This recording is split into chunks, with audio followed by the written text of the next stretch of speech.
It is a weird world we live in when an MVP caliber player who is a 3-time champion still has to prove himself to the world at large. And yet, here we are.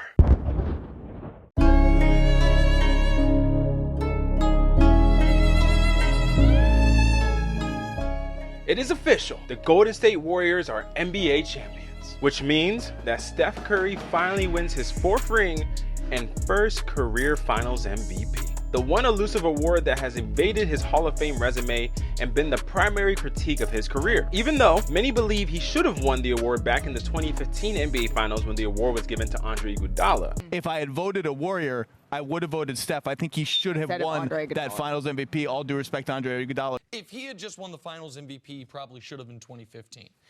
2015, with all due respect to Andre Iguodala, who was a key factor in that series, Steph Curry should have won that MVP. A product of media narratives working overtime, you might say. I have to be honest, it is one of the glaring circumstances where narratives overrode what actually happened on the court. Curry legitimately had a bad game too, which ignited the Matthew Dellavedova talking points for days in the media. It also did not help that the Warriors were down 2-1 at that time.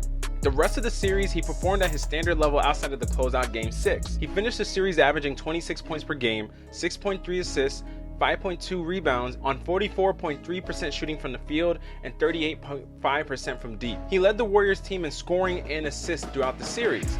LeBron James was obviously the best player in the series by a landslide, but a precedent of the award going to a player on the winning team has been set for decades. LeBron got 4 MVP votes and Iguodala got the remaining 7 votes. Curry literally got 0 Finals MVP votes. Boy, ain't no way, boy.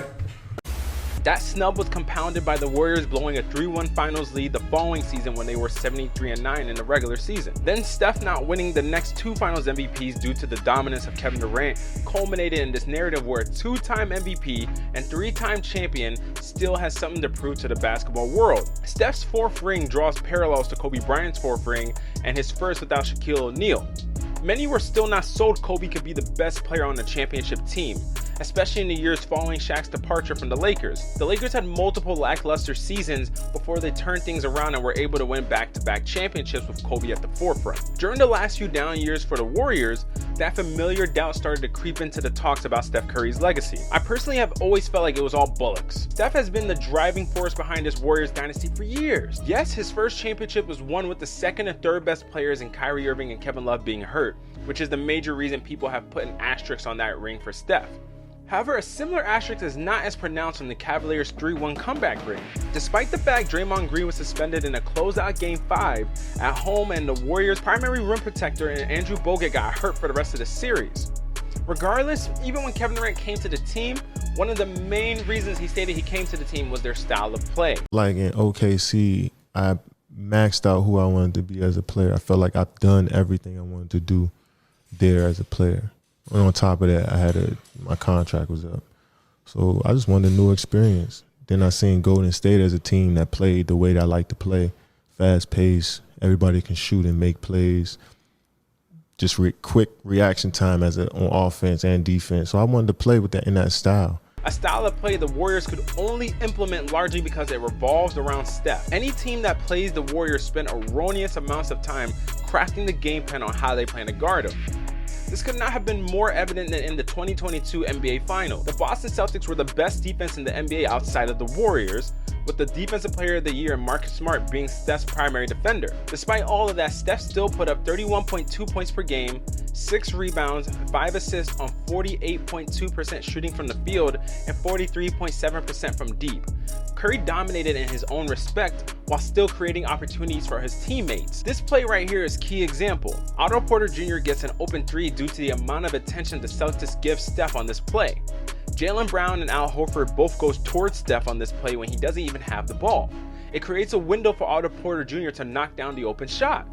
This happens all year long to teams that play the Warriors even on the biggest stage in the sport. Steph Curry is arguably the most lethal player with the ball in his hands in the NBA, but he is undoubtedly the most dangerous player without the ball in his hands. It is largely why the Warriors have been so great for this many years. Regardless of the opposition, Steph dominated all postseason in a way that neither Durant, Luka Doncic, Giannis Antetokounmpo, Nikola Jokic, or Jason Tatum could do. As a result, he once again silenced all the naysayers that had been doubting him since Davidson.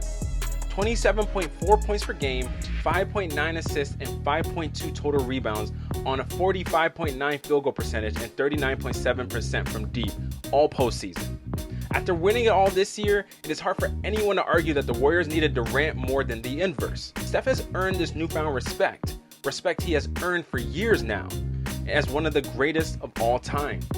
It's ridiculous Steph still had to prove something to the NBA skeptics, but now that he has, I'll let Steph speak for himself on his legacy. Cheers, baby! What are they gonna say now? What are they gonna say now? Despite all of that, Steph still put up 31.2 points per game, 6 assists. Sorry, something came out my mouth. You're yelling at me. Oh. Just trying to make sure. No. He's got to go to despite. This? Despite all of that, Steph still put up 31.2 points per game, 6 assists, 5 assists on 48.2% shooting from the... Whoa, hold on. 6 assists. Yeah. Say